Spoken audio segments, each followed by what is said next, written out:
বিএনপির এই যে বর্ষিয়ান নেতা গয়েশ্বরচন্দ্র রায়, স্থায়ী কমিটির সদস্য বিএনপি, তো উনি একটা মূল্যবান বয়ান পেশ করছেন এবং যুগোপযোগী তো বটেই এবং আকর্ষণীয়। সেটা কি, বিএনপি মাঠে নামলে অন্তর্বর্তী সরকারের ক্ষমতায় টিকে থাকা কঠিন হবে, তা তো বটেই। তো এতক্ষণ বসে আছেন কেন? আপনারা কি এখনও টের পান নাই যে আপনাদের ক্ষমতায় তুলে দেওয়ার জন্য এই অন্তর্বর্তীকালীন সরকার বসে নাই?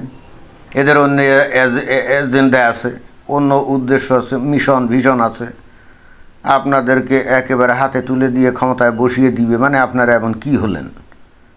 এই যে অন্তর্বর্তীকালীন সরকার গঠিত হয়েছে, তাই না, কত প্ল্যান পরিকল্পনা, কত মিলিয়ন বিলিয়ন ডলার খরচ, তাই না, কত ছেলেপেলে মারা গেল, জীবন নষ্ট হলো, পুলিশ মারা গেল, একেবারে ম্যাটিকুলাস ডিজাইন করে ওই ডক্টর মোহাম্মদ ইউনূসের বক্তব্য অনুযায়ী। খোদ আমেরিকা এখানে কতদিন ধরে প্ল্যান প্রোগ্রাম করছিল শেখ হাসিনাকে উচ্ছেদ করে এখানে তাদের একটা তাবেদার একটা সরকার বসাবে, ওই যে আফগানিস্তানের কারজাইয়ের মতো, এবং তারপরে তাদের যে লক্ষ্য উদ্দেশ্য এগুলো সফল করবে। তো সেখানে আপনারা কি আমেরিকাকে কোনো দিচ্ছেন, মানে কোনো অ্যাসিওরেন্স দিছিলেন যে আমেরিকা যা চাইবে সেইগুলো আপনারা করবেন না? আপনারা তো দেন নাই। আর তার সাথে বড় কথা হলো, আমেরিকার কাছে আওয়ামী লীগের যেমন গ্রহণযোগ্যতা কম, তার থেকে আরও অনেক বেশি গ্রহণযোগ্যতা কম হলো এই বিএনপির, বিশেষ করে এই বিএনপির নেতা তারেক রহমানের কারণে। এখন এই যে কিছুদিন আগে শুনলাম যে বাংলাদেশে নিযুক্ত যে আমেরিকান যে রাষ্ট্রদূত কি জ্যাকবসেন নামটা ভুলে গেলাম, মহিলা আর কি, তো লন্ডনে নাকি তারেক রহমানের সাথে দেখা করেছে। অথচ কি অদ্ভুত ব্যাপার, এই তারেক রহমানের উপরে কিন্তু আমেরিকা যায় নিষেধাজ্ঞা আছে। তো এই জ্যাকবসেন যে মানে মহিলা যে অ্যাম্বাসেডর, তার প্রথমে উচিত ছিল না এই আমেরিকায় নিষিদ্ধ ঘোষিত, মানে ট্রাভেল নিষিদ্ধ আর কি, তো নিষিদ্ধ ঘোষিত এই তারেক রহমানের ওপর থেকে প্রথমে নিষেধাজ্ঞা তুলে নেওয়া, তারপর তার সাথে দেখা সাক্ষাৎ করে? না, সেটা করেনি। তো দেখা সাক্ষাৎ করছে ঠিকই আছে, তার মানে হুদা ফাও মনে হয় আশ্বাস দেওয়ার জন্যে। এবং এই গত জুন মাসে এই যে ডক্টর মোহাম্মদ ইউনূস উনি ওই যে লন্ডনে গিয়ে তারেকের সাথে দেখা সাক্ষাৎ করলেন না। ইন্টারেস্টিং ব্যাপার হচ্ছে, এগুলো বস্তুত তাদেরকে বোকা বানানো, অর্থাৎ মানে আনন্দে থাকুক, ডুগডুগি বাজাতে থাকুক, স্বপ্ন দেখতে থাকুক, কিন্তু এদিকে এসে ডক্টর মোহাম্মদ ইউনূস অন্য কাজ করবে। ঘটনা কি তাই না? ঘটনা তো আমরা দেখতেছি তাই, নানা রকম প্ল্যান পরিকল্পনা, এটা ওটা সেটা। এবং অবশেষে এবং বর্তমানে যেটা আসলে বলতেই হচ্ছে, এই ভূরাজনৈতিক প্রেক্ষাপট, ভূরাজনৈতিক অবস্থা, স্টেটাস এত দ্রুত চেঞ্জ হচ্ছে যে গতকালকে যে জিনিসটা ছিল আজকে সেটা পাল্টে গেছে, আবার আজকের যেটা হচ্ছে সেটা আগামীকাল পাল্টে যাবে, তাই না? মানে এত দ্রুত ভূরাজনৈতিক কৌশল এবং স্টেটাস যে পাল্টাচ্ছে, এইটা কিন্তু অতীতে কখনো আমরা দেখিনি। দশকের পর দশক ধরে, এমনকি ঠান্ডা যুদ্ধের সময় এবং তার পরবর্তীকালে ভূরাজনৈতিক যে পরিবেশ, পরিমণ্ডল বা অবস্থা আর কি, যেটাকে আমরা বলা যায় কি স্টেটাস, রাইট? আপনারা যদি খেয়াল করেন তাহলে দেখবেন যে খুব দ্রুত চেঞ্জ হচ্ছে। 2 দিন আগে যে ভারতের সাথে যুদ্ধংদেহী ভাব ডোনাল্ড ট্রাম্পের, কত আলোচনা সমালোচনা, কত তিরস্কার, কত ট্যারিফ, এটা ওটা সেটা, অথচ অ্যাট দ্য সেম টাইম কথা নেই বার্তা নেই, ধাম করে এই মালয়েশিয়াতে সেই আমেরিকার সাথে কি ভারতের একটা কি হয়ে গেল, ওই প্রতিরক্ষা চুক্তি 10 বছর মেয়াদি। দেখেন, অন্য চুক্তি আর প্রতিরক্ষা চুক্তি কিন্তু এক জিনিস না।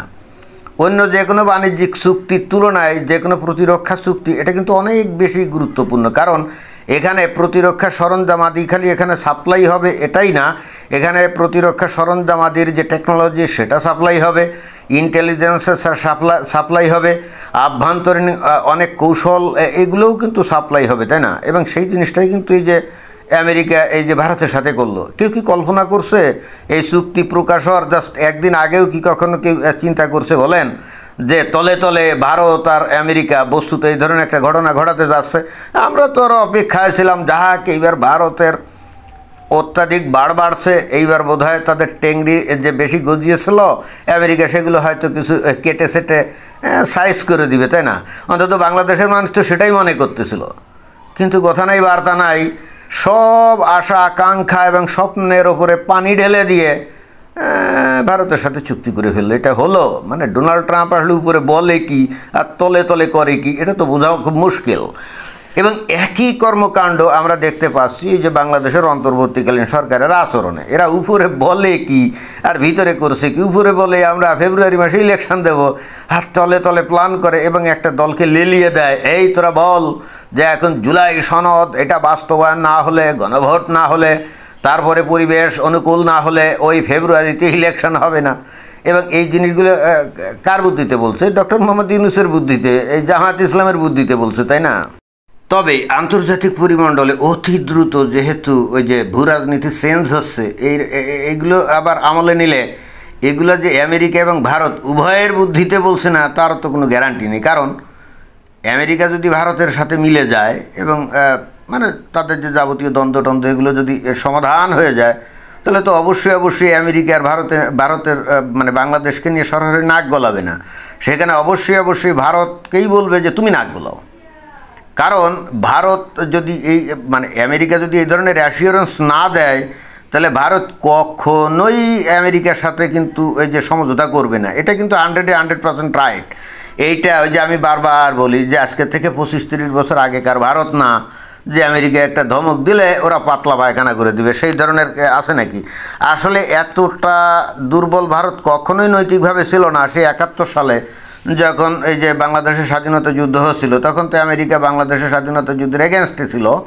তখন কিন্তু তৎকালীন প্রেসিডেন্ট নিক্সন এই যে ইন্দিরা গান্ধীকেও কিন্তু এই ধরনের ধমক অনেক দিয়েছিল, কিন্তু ইন্দিরা গান্ধী কিন্তু এগুলোকে পাত্তা দেয় নাই।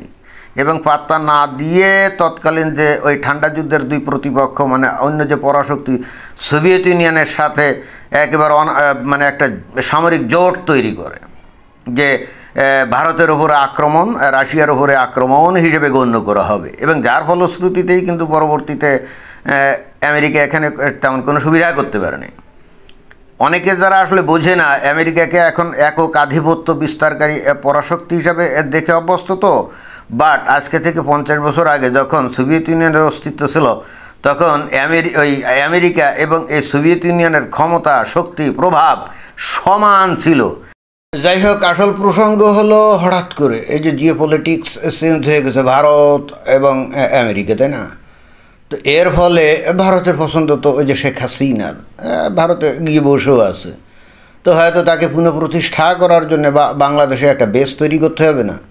তো তাই যদি করতে হয় তাহলে কী করতে হবে? এই বিএনপির ওপরেও কিন্তু একটু স্টিম রোলার চালাতে হবে। এবং যার ফলাফলস্বরূপ আমরা কিন্তু তার নজির কিন্তু দেখছি।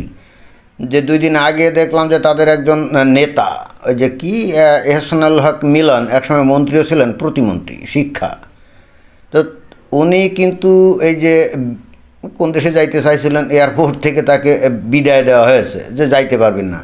কি ভয়ঙ্কর কথা! আমরা কিন্তু এতদিন বিশ্বাসই করতাম না যে বিএনপির সাপোর্টে অন্তর্বর্তীকালীন সরকার আছে, সেই অন্তর্বর্তীকালীন সরকার বিএনপির একজন উচ্চ পর্যায়ের নেতাকে এইভাবে অপমান অপদস্থ করতে পারে। এটা তো কল্পনাতীত, তাই না? আর শোনা যাচ্ছে গুজব নাকি সঠিক কে জানে, বিভিন্ন জায়গা থেকে জানা যাচ্ছে যে আমির খসরু মাহমুদ চৌধুরী একসময় বাণিজ্য মন্ত্রী ছিলেন, তার মতো একজন বর্ষিয়ান নেতাকেও নাকি বিদেশে যাইতে দেয় নাই অন্তর্বর্তীকালীন সরকার। তার মানে বিএনপিকে বুঝিয়ে দিচ্ছে যে তোমাদের বেল শেষ, এবং তোমরা যে সমস্ত সাতবারি করছো বা যে সমস্ত এতদিন তোমাদেরকে আমরা নাচিয়েছি বস্তুত, অথবা ভূ রাজনৈতিক প্রেক্ষাপটে এখন তোমাদেরকে কেয়ার করার টাইম নেই, তোমাদের বেল এখন শেষ, এরকমও হতে পারে। এবং একই সঙ্গে বাংলাদেশে ওই যে কতগুলো ঘটনা ধামাধাম ঘটছে, এক বিএনপি নেতার বাড়ি ওই যে রাউজান্না কোথায় প্রচুর পরিমাণ অস্ত্র পাওয়া গেছে, তাকে গ্রেপ্তার করছে, এবং বিভিন্ন জায়গায় নাকি বিএনপির কিছু নেতাকর্মীকে গ্রেপ্তারও করছে। তার মানে বোঝাই যাচ্ছে ঘটনা এলোমেলো হয়ে যাচ্ছে, তাই না? অর্থাৎ ভূ রাজনৈতিক প্রেক্ষাপটে হয়তো শেখ হাসিনাকে পুনরায় প্রত্যাবর্তন করানোর একটা ক্ষেত্র প্রস্তুত করার একটা চেষ্টা। অর্থাৎ যে আওয়ামী লীগের উপরে সবচেয়ে খড়গহস্ত ছিল কিন্তু বিএনপি নেতাকর্মীরা, যত ওই পিটিয়ে হত্যা, বাড়ি মানে আওয়ামী লীগের নেতাকর্মীদেরকে পিটিয়ে হত্যা, বাড়ি লুটপাট, ভাঙচুর, অগ্নিসংযোগ, এগুলো তো সিংহভাগ করছে বিএনপি নেতাকর্মীরা। তো অন্তর্বর্তীকালীন সরকার এখন এই সমস্ত নেতাকর্মী বিএনপিদের ওপরে একটু মনে হয় বুলডোজার চালাবে বলে মনে হয় সিদ্ধান্ত নিয়েছে। তারই কিন্তু ইঙ্গিত পাওয়া যাচ্ছে এই যে বড় বড় নেতাদের এইভাবে বেইজ্জত করার মধ্য দিয়ে, তাই না? আর ঠিক এই রকম এক সময় এসে এই যে গয়েশ্বর রায় উনি বলছেন বিএনপি মাঠে নামলে অন্তর্বর্তীকালীন সরকারের ক্ষমতায় টিকে থাকা কঠিন হবে। কিন্তু আপনাকে বলতেই হচ্ছে ভাবগতিক কিন্তু আপনাদের অনুকূলে না। ওই যে কালকে না কবে জানি ওই যে ডক্টর মোহাম্মদ ইউনূস 3 বাহিনী প্রধানের সাথে বসে একটা গোপন মিটিং করলো না, তো এটা কিসের উদ্দেশ্যে বুঝছেন? কারণ আপনারা এই ধরনের কথাবার্তা বলবেন, হয়তো মাঠে নামারও প্ল্যান পায়তারা করতে পারেন। তো আপনাদেরকে কিভাবে সাইজ করতে হবে আমার তো ধারণা এইটা নিয়েই মনে হয় যে ডক্টর মোহাম্মদ ইউনূস ওই 3 বাহিনী প্রধানের সাথে আলাপ আলোচনা করছেন।